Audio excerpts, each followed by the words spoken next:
Então nós vamos dar continuidade à nossa exposição em Atos. Hoje, Atos capítulo 17, nós vamos do versículo 10 até o versículo 15.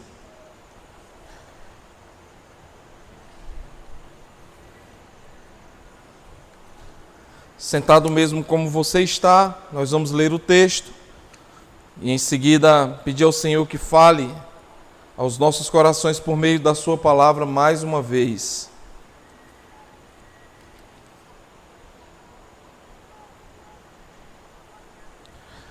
Diz assim a palavra de Deus, Atos 17, 10. Logo que anoiteceu, os irmãos enviaram Paulo e Silas para Bereia. Chegando ali, eles foram à sinagoga judaica. Os bereanos eram mais nobres do que os tessalônicos, pois receberam a mensagem com grande interesse, examinando todos os dias as Escrituras, para ver se tudo era assim mesmo. E creram muitos dentre os judeus, bem como dentre os gregos, um bom número de mulheres de elevada posição e não poucos homens. Quando os judeus de Tessalônica ficaram sabendo que Paulo estava pregando a palavra de Deus em Bereia, dirigiram-se também para lá, agitando e alvoroçando as multidões.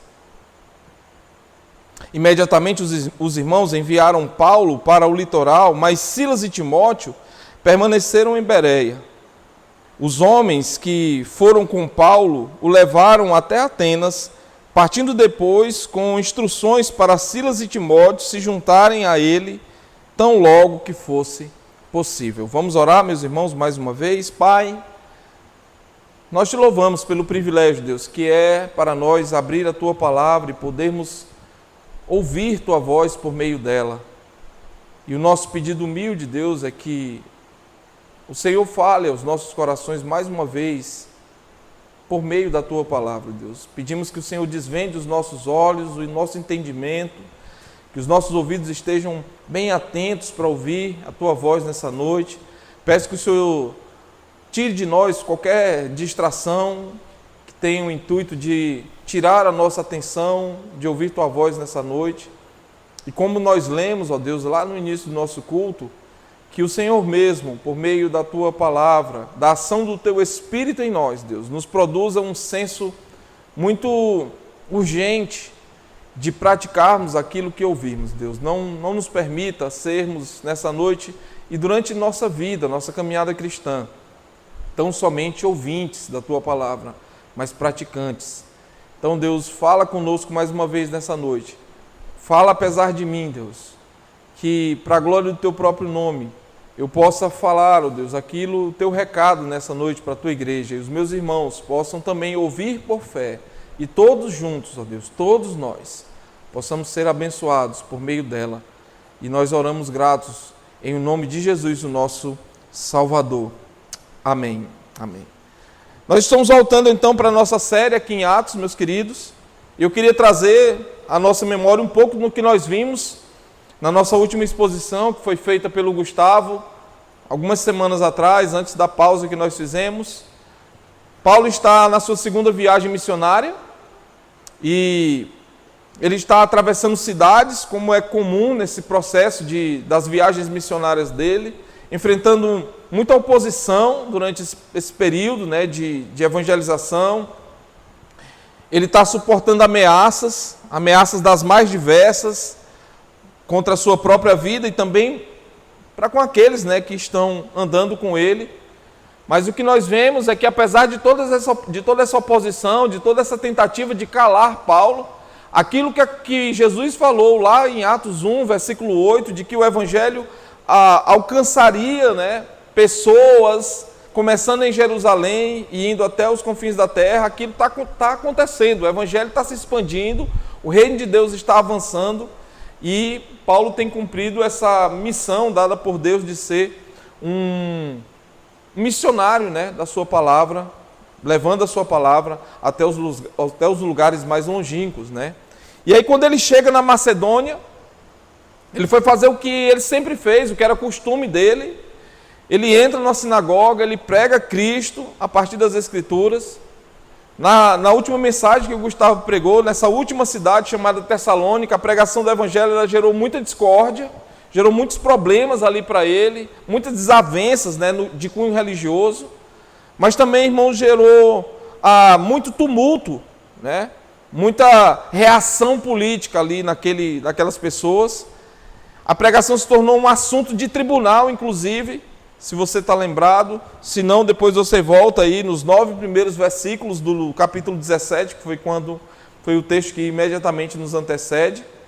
E então, aquelas pessoas, aqueles líderes, né, eles se enfureceram contra Paulo, e a cidade entrou numa confusão tremenda ali. E a confusão, irmãos, foi tão grande que os irmãos precisaram enviar Paulo. Ele foi embora durante a noite, foi tirado dali durante a noite. E ele foi então para Bereia, que é esse lugar onde nós nos encontramos a partir dessa sessão que a gente vai estudar hoje. Se alguém estivesse acompanhando, irmãos, essa história, talvez pensasse: vai acontecer tudo de novo agora, quando ele chegar em Bereia. Vai ter de novo pessoas perseguindo eles. E a gente vê que um pouco disso acontece, mas no início desse trecho, né, desse trecho que nós vamos ver hoje, acontece totalmente diferente. Eles chegam na cidade, como de costume, ele vai procurar uma sinagoga. Lá Paulo prega. E então o autor de Lucas, o autor de Atos, que é Lucas, registra, irmãos, que os bereanos eram mais nobres do que os tessalônicos. É isso que está aí a partir do versículo 10. E por que eles eram mais nobres do que os tessalônicos? Porque eles receberam, irmãos, a palavra com muita avidez, com um desejo muito grande no coração. Mas não só receberam, eles examinavam diariamente as Escrituras para ver se aquilo que estava sendo pregado estava realmente contido na palavra de Deus. Nós vimos um pouco disso hoje em nosso EBD, com a importância de nós colocarmos a palavra sendo essa figura central do culto ao Senhor. Agora veja, irmãos, nós temos o mesmo Evangelho, nós temos o mesmo pregador, nós temos o mesmo Cristo que é pregado, mas duas reações completamente diferentes. Duas reações completamente diferentes de um povo para o outro. Em um lugar, irmãos, a palavra gera confusão, gera violência. No outro lugar, a mesma palavra ela gera um exame, uma busca por uma fé genuína, né, por conhecer a Escritura. Mas, irmãos, estava bom demais para ser verdade. Estava bom demais para ser verdade, porque a oposição, ela não se cansa. Os judeus de Tessalônica ficam sabendo que Paulo está pregando agora em Bereia, então eles viajam, fazem uma viagem que não é uma viagem tão curta, até lá para agitar o povo, para agitar a multidão. Então estava bom demais para ser verdade. E mais uma vez, Paulo precisa sair às pressas, e dessa vez ele é enviado para o litoral, mas ele deixa ali em Bereia Silas e Timóteo. Acredito, irmãos, que com tantas mensagens mostrando esse ambiente de hostilidade, esteja ficando claro para nós, para mim, para você, que o Evangelho, irmãos, ele não é uma mensagem neutra. Não era e continua não sendo. Aquela mensagem não só mexia, mas mexe com as estruturas das pessoas até hoje. Ela confronta as pessoas até hoje, quando ela é pregada genuinamente. Mas, meus irmãos, essa realidade não é apenas lá naquele primeiro século. Se a gente pensa, irmãos, na nossa história, a história humana, ela é marcada por momentos em que o povo não sabe distinguir verdade de mentira. Em vários momentos da história, irmãos, isso pode ser visto. Por exemplo, lá no período da Reforma, vai aparecer uma mensagem, uma foto para você aí. Havia cerimônia, mas não havia escritura. O povo vivia uma tradição, mas não tinha clareza do Evangelho. Em outras palavras, irmãos, existia religião, mas não tinha Bíblia aberta. E então Deus levanta um homem chamado Lutero. Mas não só Lutero, outros reformadores também. E algo revolucionário acontece. O povo volta a ter acesso ao texto sagrado. A palavra é lida na sua própria língua. O povo começa a examinar as Escrituras. E então o povo começa a perceber E que isso que está sendo vendido como salvação não está nas Escrituras. A reforma foi, irmãos, em muitos sentidos, uma guerra de autoridade. Quem tem a palavra final? A instituição, a tradição, o poder ou a Escritura, a palavra de Deus? Um outro aspecto, meus irmãos, nós podemos mencionar o que está acontecendo em nosso país também hoje. O país vive um tempo de muita tensão. Eu acredito que você esteja acompanhando e percebendo isso. Um tempo em que o campo político e esse campo jurídico se tornam um palco de disputas ferozes. Decisões, julgamentos, discussões, interpretações da lei. E isso tem afetado, irmãos, famílias. Isso tem afetado igrejas, amizades, comunidades inteiras têm sido afetadas por isso. Cada grupo tem uma versão, cada lado tem sua verdade, cada bolha, tem os seus profetas, cada rede social tem seu tribunal. E nesse ambiente, irmãos, de hostilidade, via de regra, as pessoas elas param de pensar e só ficam repetindo o que ouvem. Poucos são aqueles que examinam ou buscam saber a verdade de verdade. Mas nós, irmãos, como igreja, nós precisamos nos perguntar como o povo de Deus deve viver quando o mundo está em confusão. Atos 17, irmãos, ele nos responde um pouco disso, ou nos responde isso. Porque Lucas nos mostra, irmãos, um povo que em meio a um contexto de agitação, de perseguição e crise, uma crise profunda ali, foi considerado um povo nobre. Mas nobre, irmãos, não porque eram mais fortes, nem porque eram mais ricos, nem porque eram mais influentes, mas por fazer o que tinha que ser feito, irmãos. Eles ouviam a palavra, eles examinavam as Escrituras diariamente. Eles ouviam a palavra, examinavam as Escrituras. Eles não foram guiados por boatos. Eles não foram guiados por uma pressão social de faça isso ou faça aquilo, isso é o certo ou aquilo é o certo. Eles não foram guiados, irmãos, por histeria coletiva.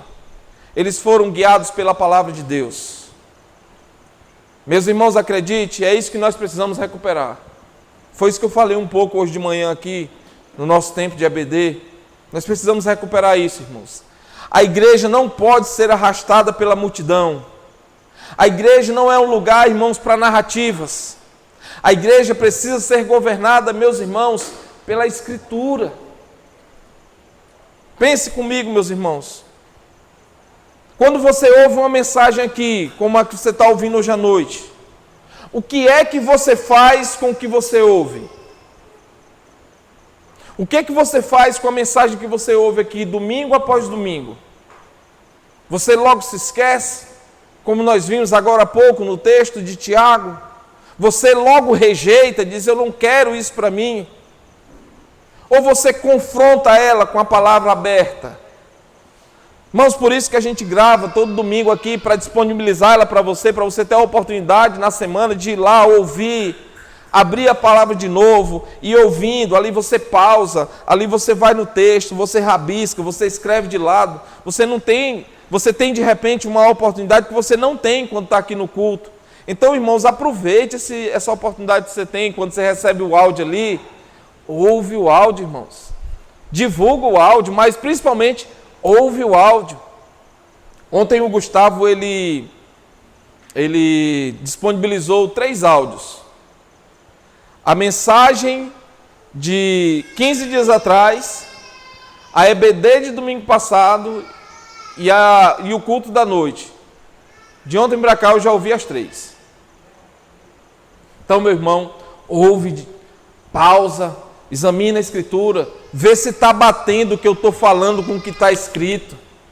Não seja apenas um ouvinte.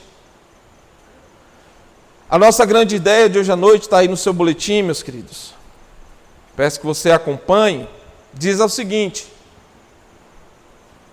Deus forma uma igreja nobre, quando ela recebe a palavra com disposição, examina as Escrituras com fidelidade e permanece firme mesmo diante da oposição. Então Deus forma uma igreja nobre quando ele recebe a palavra com disposição, quando essa igreja recebe a palavra com disposição, quando essa igreja examina as Escrituras com fidelidade e quando essa igreja permanece firme mesmo diante da oposição.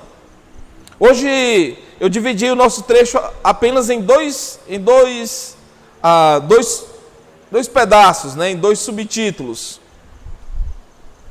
O primeiro deles é a experiência pessoal com a Bíblia.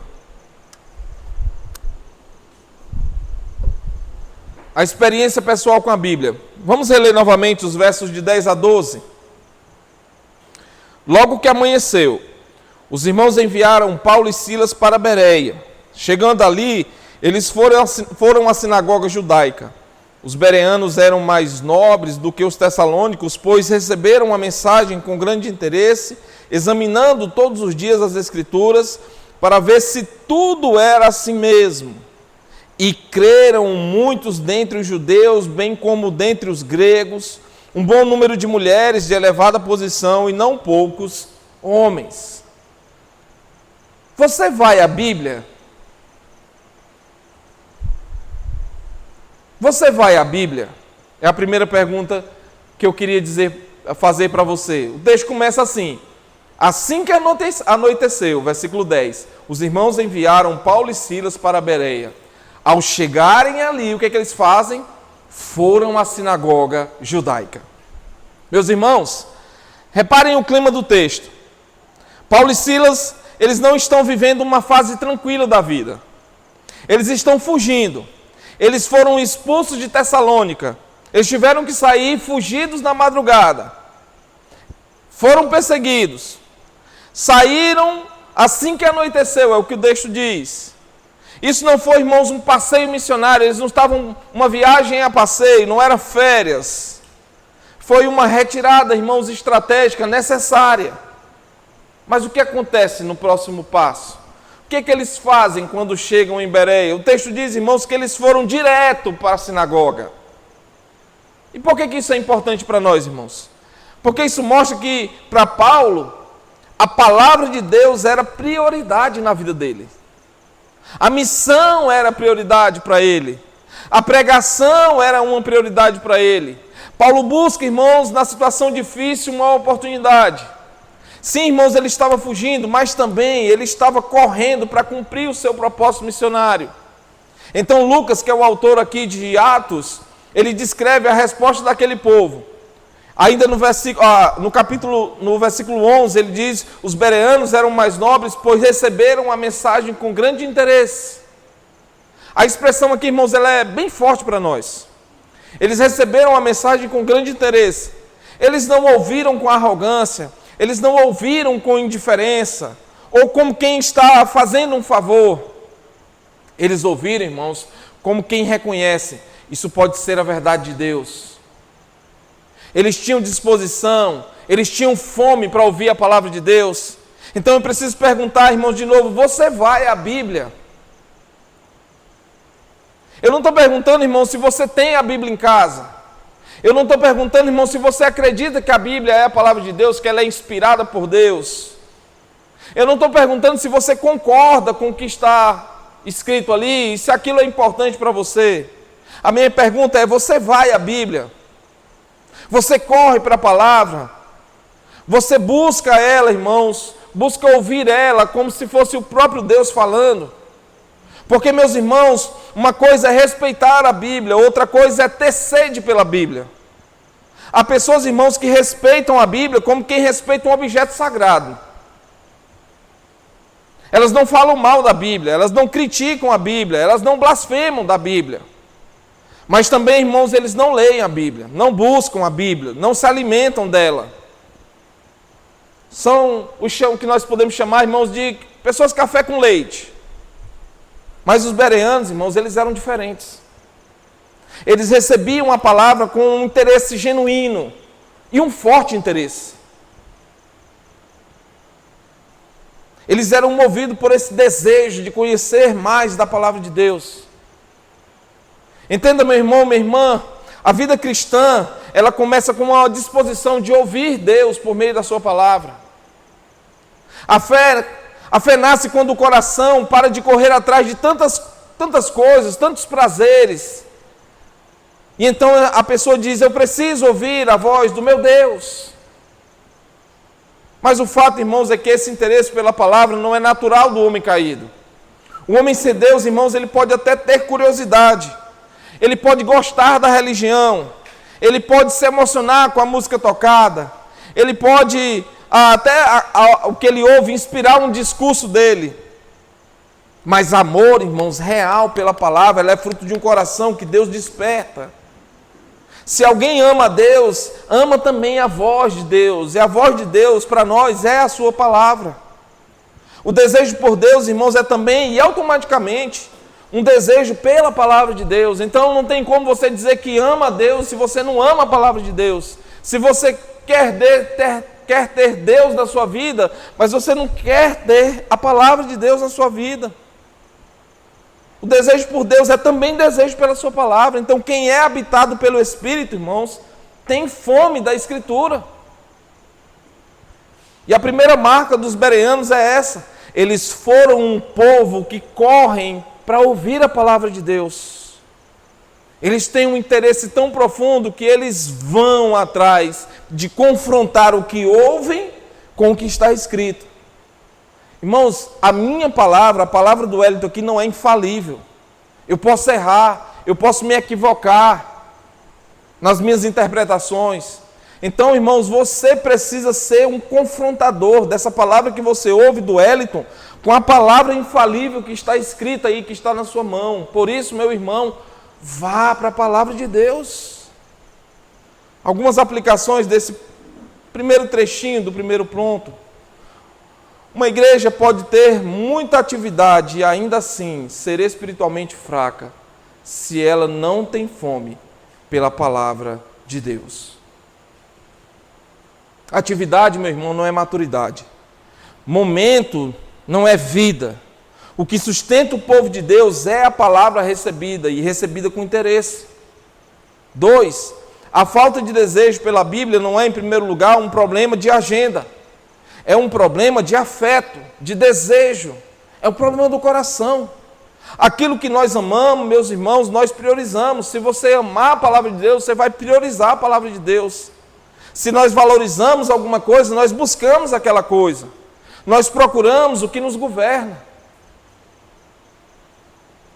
A segunda pergunta que eu queria fazer para você é: você confia na Bíblia?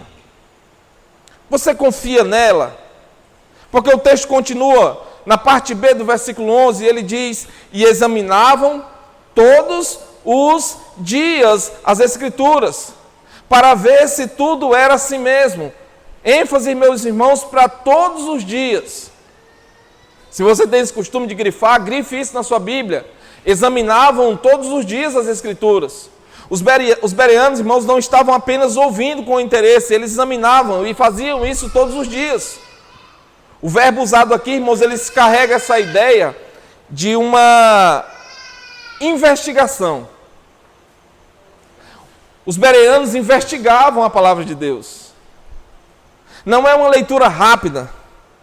Não é um passar com os olhos em cima, assim. Não é um olhar superficial. É como, meus irmãos, um juiz de verdade avalia as provas. Como alguém que analisa algo com muito cuidado. E eles fazem isso com muito cuidado, irmãos, todos os dias, é o que o texto diz. Isso, irmãos, é discipulado. É busca genuína por maturidade. Isso é fé consistente, meus irmãos. Eles ouviram Paulo e ouviam Paulo pregar naqueles dias que Paulo estava ali. Mas eles não tratavam Paulo como uma autoridade final. Eles tratavam a Escritura como uma autoridade final. Irmãos, isso aqui para nós deve ser algo visto como extraordinário. Porque pensem, Paulo era apóstolo, Paulo era um instrumento de milagres, Paulo era o maior missionário da igreja primitiva, Paulo tinha autoridade diante daquele povo, mas os bereanos não disseram: se Paulo falou, está resolvido. Não, meus irmãos. Eles disseram: vamos conferir o que Paulo está dizendo com a Escritura. Isso significa, irmãos, que a fé deles não era baseada na personalidade do pregador, mas no texto sagrado. E aqui nós temos uma lição, irmãos, bem importante para nós. O cristianismo verdadeiro não é baseado em carisma, ele é baseado em Escritura. Hoje nós vemos pessoas, irmãos, que seguem pregadores como se fossem celebridades.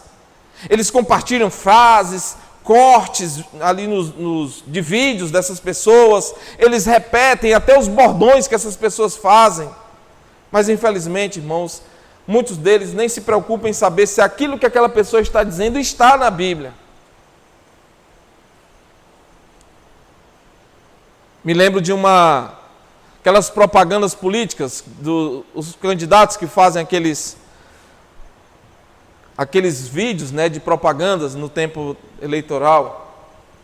Eu me lembro lá em Floriano, um candidato a vereador dizendo assim como está escrito na Bíblia, faça por ti que eu te ajudarei. Irmãos, o resultado, irmãos, é que o povo de Deus se torna vulnerável se não mergulha no estudo da palavra de Deus, manipulável, uma teologia fraca. Porque quando a Bíblia, irmãos, não é o filtro, qualquer coisa, qualquer mentira pode parecer verdade. Os bereanos não eram assim. Eles tinham uma convicção firme. A Escritura é o tribunal da verdade. Se a Escritura confirma, nós cremos. Se a Escritura não confirma, nós rejeitamos. Essa só não parecia ser, irmãos, como era a essência da fé e deve continuar sendo a essência da fé. Esse é o espírito do sola Escritura. E o que a reforma recuperou, irmãos, examinar a Escritura não é falta de fé, é provar a sua fé. É muito comum, irmãos, alguém dizer: eu não posso questionar nada, ou eu não creio. Mas esse texto, irmãos, está dizendo que o povo mais nobre foi o povo que examinou a Escritura. Porque existe, meus queridos, uma diferença entre questionar por incredulidade e examinar por amor à verdade.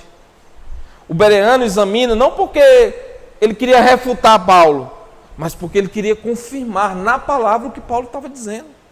Isso é um indicativo de maturidade daquele povo.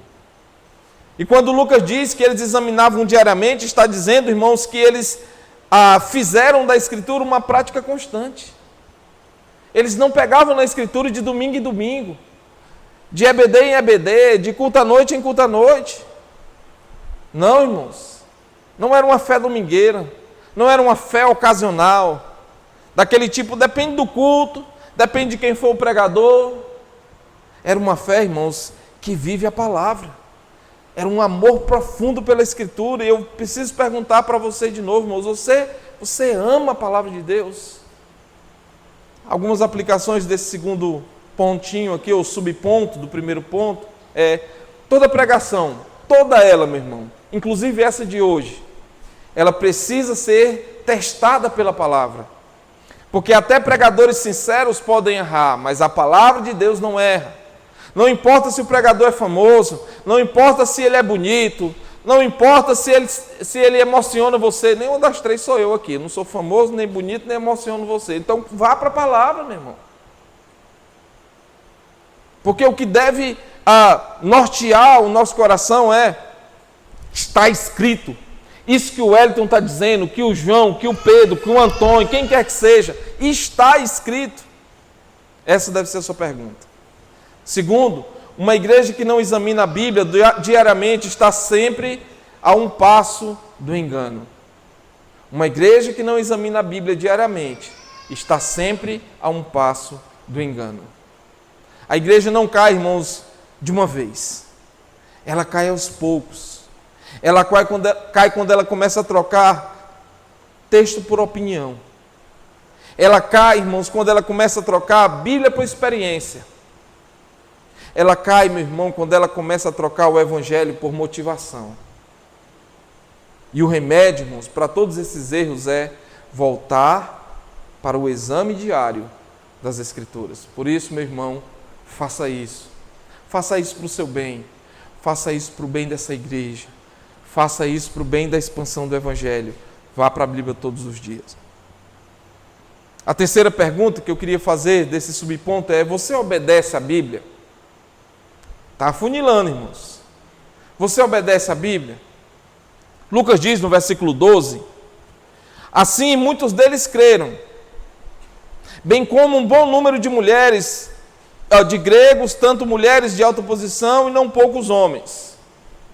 O versículo começa com essa palavra, que parece uma palavra simples. Assim, é uma palavra de conexão, é uma palavra que conecta o que fora dito antes com o que vai ser dito a seguir. Eles receberam a palavra com interesse, eles examinaram as Escrituras diariamente. Assim muitos creram. Ou seja, irmãos, o exame não foi um exercício acadêmico. O exame produziu conversão, fé, transformação. Isso é muito importante para nós, irmãos, porque existe um perigo real dentro das igrejas. O perigo de transformar a Bíblia como um objeto de debate e não como um chamado à obediência. Tem gente, irmãos, que gosta da doutrina, mas não gosta da santidade. Tem gente que é muito conhecedor da Escritura, tem aquilo como informação, mas não tem aquilo como vida. Tem aquilo como fé, mas não tem como vida. Gosta do conhecimento, mas não gosta de submissão. Gosta de discutir teologia, mas não gosta de se arrepender. Mas os bereanos, de novo, meus irmãos, não eram assim. O exame daqueles irmãos levou eles à fé. A fé, irmãos, no livro de Atos não é apenas uma concordância no sentido intelectual. A fé significa rendição a Cristo. Fé é conversão. Fé é entrega. Eles não apenas disseram faz sentido. Eles disseram é verdade e nós nos rendemos. Isso nos mostra, meus irmãos, que o Evangelho alcançou diferentes tipos de pessoas. O versículo diz: judeus creram, gregos creram, mulheres creram, homens creram. Ou seja, meus irmãos, o Evangelho não é uma mensagem limitada a um grupo específico. Ele rompe barreiras culturais, ele atravessa classes sociais, ele entra onde ninguém espera. E mais sério que isso, irmãos, a palavra não foi dada para ser admirada. A palavra não nos foi dada, irmãos, para ser apenas alvo de dizermos assim, nossa, como ela é bonita. Não, a palavra foi nos dada para ser obedecida. Quando a Escritura é examinada com sinceridade, irmãos, ela sempre conduz a Cristo. Se você perceber nas nossas mensagens aqui, nós sempre, no final, direcionamos o que lemos para Cristo. A Escritura sempre aponta para o Messias. A Escritura sempre confronta o nosso pecado. A Escritura sempre chama a gente ao arrependimento. E a Escritura nos conduz à fé. O resultado inevitável, irmãos, precisa ser a obediência. Sendo assim, eu vou perguntar de novo: você obedece à Bíblia? Porque o teste final, irmãos, não é se você lê ela. Não é se você conhece a Bíblia. Não é se você gosta da Bíblia. O teste final é: você se submete a ela? O bereano, irmãos, não era apenas um pesquisador, ele era um convertido. E aqui eu preciso dizer mais uma vez, irmãos, não adianta ter a Bíblia aberta em casa, mas o coração fechado. Em muitos lares você chega, a Bíblia está lá aberta, no Salmo 91. Mas ninguém lê. O mais perto que alguém passa lá é com um espanador tirando a poeira. Ler, mas não mudar. Ouvir, mas não obedecer. Conhecer, mas não se render a ela. Os bereanos, irmãos, nos ensinam que a Escritura só é verdadeiramente examinada quando ela nos leva a uma decisão, a uma resposta. Algumas aplicações desse terceiro subponto aqui é: conhecimento bíblico sem obediência bíblica produz orgulho, não santidade. A Bíblia não foi dada para encher a mente apenas, mas para dobrar o coração. Segundo, se a palavra que você ouve não está produzindo arrependimento e fé prática, você está ouvindo de maneira errada. Porque quando a palavra entra com poder, irmãos, ela sempre gera fruto, fé, arrependimento, transformação, mudança de vida. Então, até aqui, meus irmãos, o texto nos mostrou que a nobreza dos bereanos aparece de 3 marcas. Eles foram à palavra de Deus, eles iam à palavra de Deus, eles caminhavam em direção a ela, eles confiavam na Escritura como autoridade, eles obedeceram crendo em Cristo. Isso é experiência pessoal com a Bíblia. Mas agora, para o nosso segundo momento, o texto vai avançar e vai mostrar que essa postura precisa estar em todas as circunstâncias. O nosso segundo ponto é: use a Bíblia corretamente. Versículos de 13 a 15, quero ler novamente com você.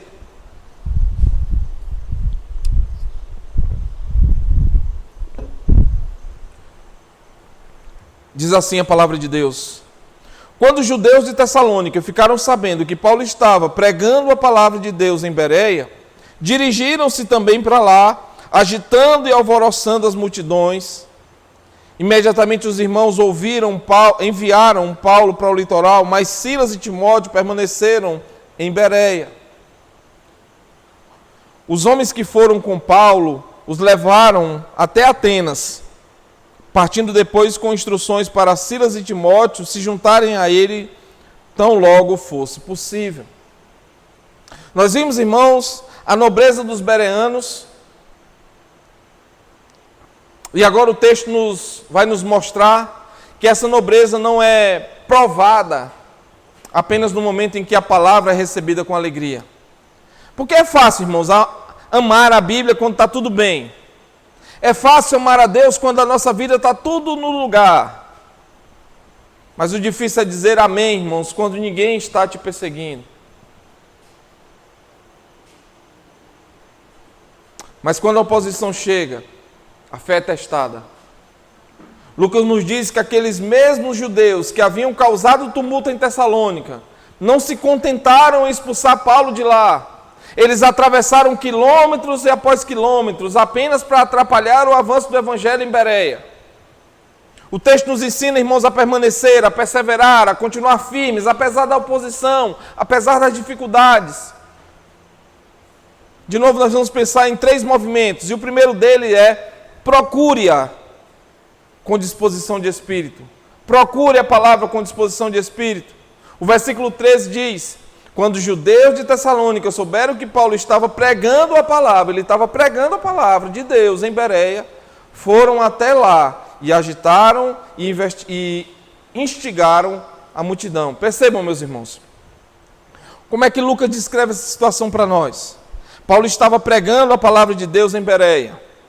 E isso chegou aos ouvidos das pessoas lá em Tessalônica. Ou seja, a palavra estava produzindo fruto. A palavra estava avançando, a palavra estava incomodando. O destaque para nós é que os judeus não foram a Bereia por acaso. Eles foram porque souberam que a palavra de Deus estava sendo anunciada ali. Eles foram com um objetivo claro: agitar, instigar, perturbar. O texto, irmãos, dá essa ideia de gente que provoca confusão de forma deliberada. Eles queriam fazer aquilo. Eles não estavam buscando nenhum diálogo. Eles estavam buscando era tumulto. Eles queriam era confusão. Estavam interessados em impedir que a verdade fosse ouvida. Mas veja, meus irmãos, quando a palavra de Deus começa a ser recebida com seriedade, com sinceridade, a oposição, ela sempre vai aparecer. Ela aparece de forma de perseguição, às vezes ela aparece em forma de zombaria, às vezes ela aparece em forma de pressão social, de calúnia, de distração, mas ela aparece. E por isso, irmãos, o primeiro chamado do texto é: procure a Bíblia com disposição de espírito. Em outras palavras, não deixe que as circunstâncias te afastem da palavra. Não deixe que as circunstâncias te afastem da palavra de Deus, meu irmão. Os inimigos estavam dispostos a viajar quilômetros para impedir que a palavra de Deus fosse pregada. E muitos crentes hoje, irmãos, não estão dispostos a investir alguns minutos para ler a Bíblia com atenção. O mundo luta contra a Escritura. Satanás odeia a Escritura. O pecado dentro de nós, irmãos, resiste à Escritura. Então, procurar a Bíblia exige disposição, exige decisão, exige perseverança. Por isso, persevere, meu irmão. Essa é uma palavra para mim, essa é uma palavra para você, porque o mundo tenta nos pressionar, sua agenda tenta lhe pressionar, as questões familiares tentam lhe pressionar, seu tempo no trabalho, suas preocupações tentam lhe pressionar. Mas, meu irmão, acredite, o que eu e você precisamos, Deus já deixou escrito na sua palavra para vencer qualquer um desses problemas. Duas aplicações para nós.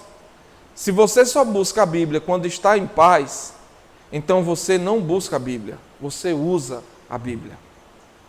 O crente maduro não se aproxima da palavra apenas para resolver crises.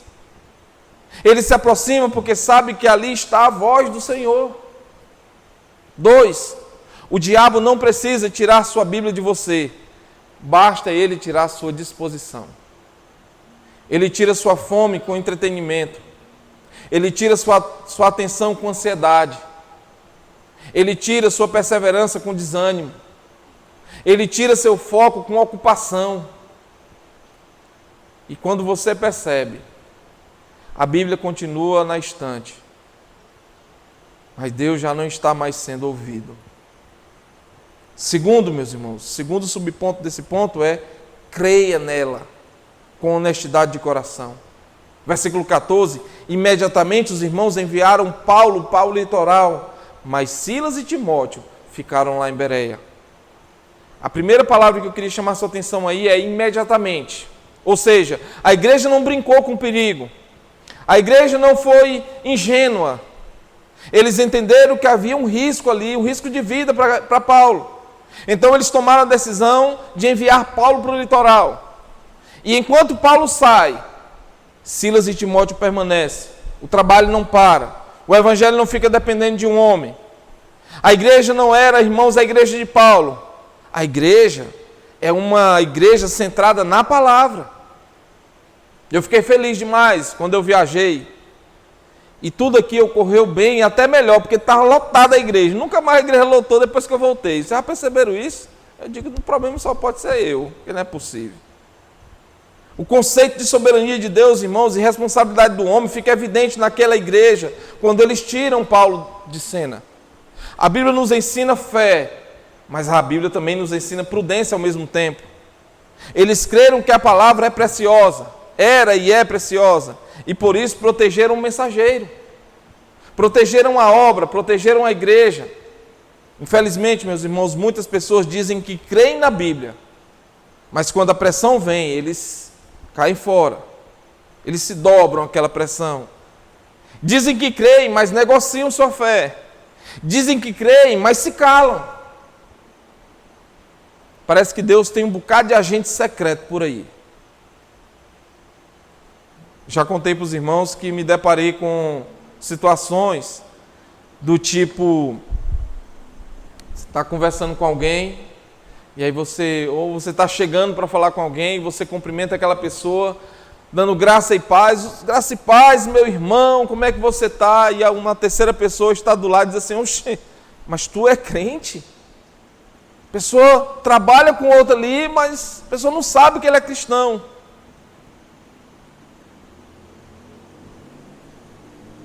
Uma fé madura diz: eu creio no que Deus disse, mesmo que isso custe alguma coisa. Duas aplicações para nós desse segundo subponto é: a prova de que você crê na Bíblia não é o que você afirma no domingo, mas é o que você decide na segunda-feira. A prova de que você crê na Bíblia não é o que você afirma no domingo no culto, mas o que você decide viver na segunda-feira. Porque fé, irmãos, não é discurso, fé é submissão e é prática. 2, honestidade espiritual é obedecer à verdade mesmo quando ela te coloca em risco. Os bereanos não escolheram a segurança acima do evangelho, eles escolheram preservar a missão, mesmo em meio ao conflito. 3, apegue-se a ela contra toda oposição. Apegue-se à palavra de Deus contra toda oposição. o versículo 15 e último diz: os que acompanhavam Paulo o levaram até Atenas e depois voltaram para Bereia com as instruções de que Silas e Timóteo fossem ter com eles o mais depressa possível. Mesmo perseguida, aquela igreja, irmãos, ela estava organizada. Eles não entraram em desespero, eles não se dispersaram, eles não abandonaram a fé deles. Eles protegeram Paulo, acompanharam Paulo, levaram Paulo até Atenas, mas depois voltaram com a mensagem. 3 práticas muito importantes para nós, irmãos, é maturidade, firmeza e comunhão. Maturidade, firmeza e comunhão. Isso significa que o evangelho não depende de um lugar. O evangelho não depende de uma cidade. O evangelho não depende, irmãos, de uma circunstância favorável. O evangelho é como um fogo, meus irmãos. Tente apagar em um lugar e ele se espalha para o outro. Os inimigos tentam parar a pregação em Tessalônica, mas não conseguiram. Tentaram parar em Bereia, também não conseguiram. Agora Paulo vai para Atenas e Deus vai abrir uma nova frente lá em Atenas. Creiamos, irmãos, a palavra de Deus não pode ser aprisionada. Por isso precisamos todos os dias apegar-nos à Bíblia contra toda oposição. Porque o que mantém uma igreja firme, irmãos, é a convicção dela na palavra. E convicção bíblica só existe quando a palavra está enraizada no coração do crente. Isso ainda é válido para nós hoje, meus irmãos? Sim, claro. Ser cristão fiel ainda custa? Sim, claro. Não necessariamente prisão, ou pelo menos ainda não, em nosso país. Eu orava com o Elton Júnior ali há pouco, falei sobre isso. Mas um custo social? Sim. Mas um custo cultural? Sim. Mas um custo emocional? Sim. A cultura vai dizer para nós: adapte-se, mude um pouco, não seja tão rígido. E a tentação da igreja será negociar. Mas Deus está dizendo: apegue-se à minha palavra, ame, busque ela todos os dias. Apegue-se, irmãos, à verdade mesmo quando for impopular. Apegue-se à Escritura mesmo quando for ofensiva aos olhos do mundo. Apegue-se ao Evangelho ainda que pareça loucura para a cultura do mundo atual. Algumas aplicações para nós desse ponto é: a oposição não é sinal de que Deus abandonou a obra. Muitas vezes é sinal de que Deus está avançando com a obra. Quando o Evangelho começa a transformar vidas, ele começa a incomodar as estruturas.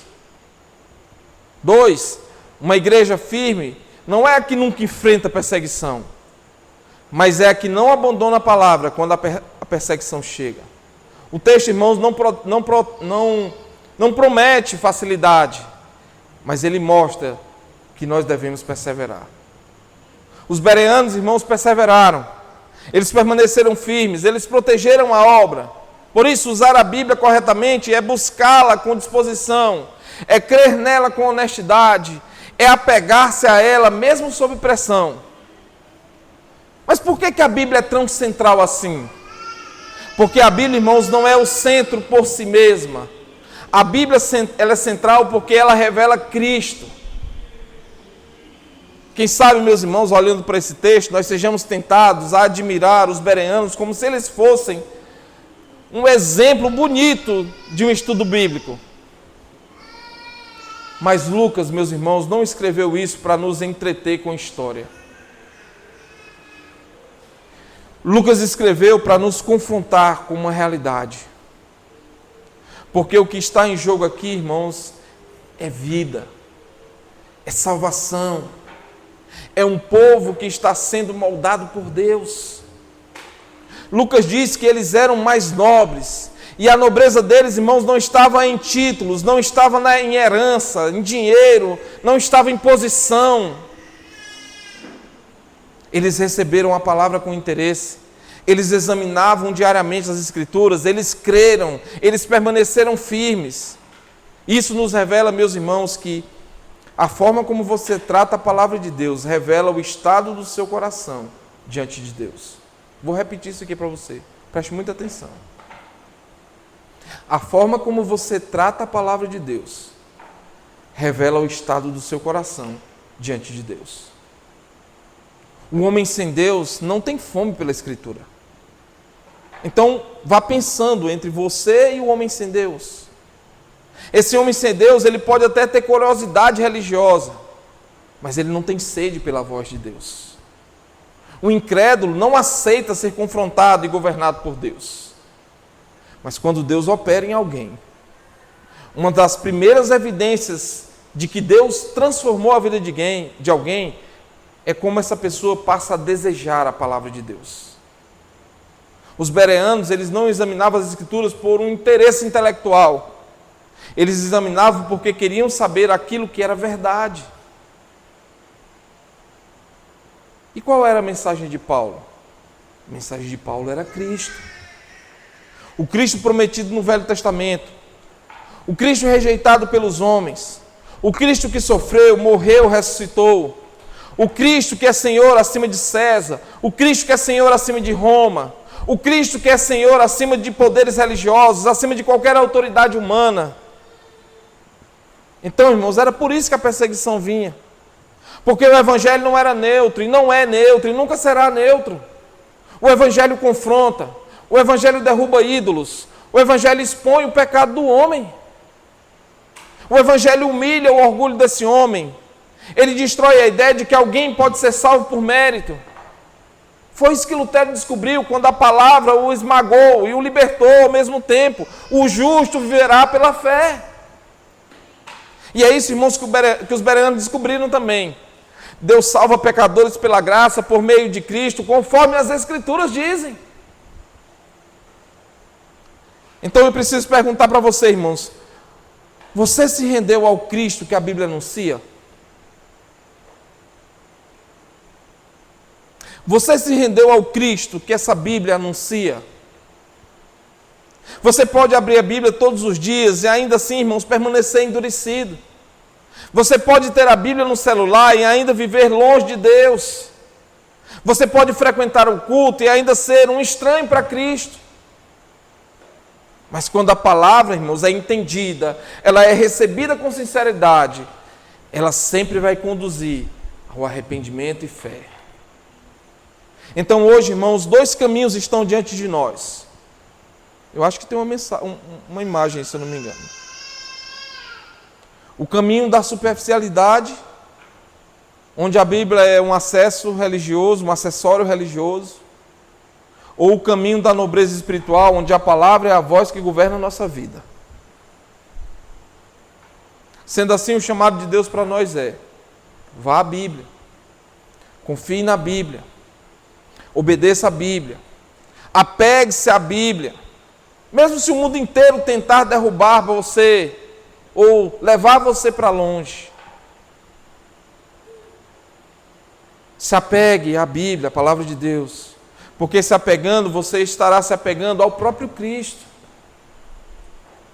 E Cristo não falha, Cristo não muda, Cristo não abandona seu povo, Cristo não perde aqueles que o Pai lhe deu.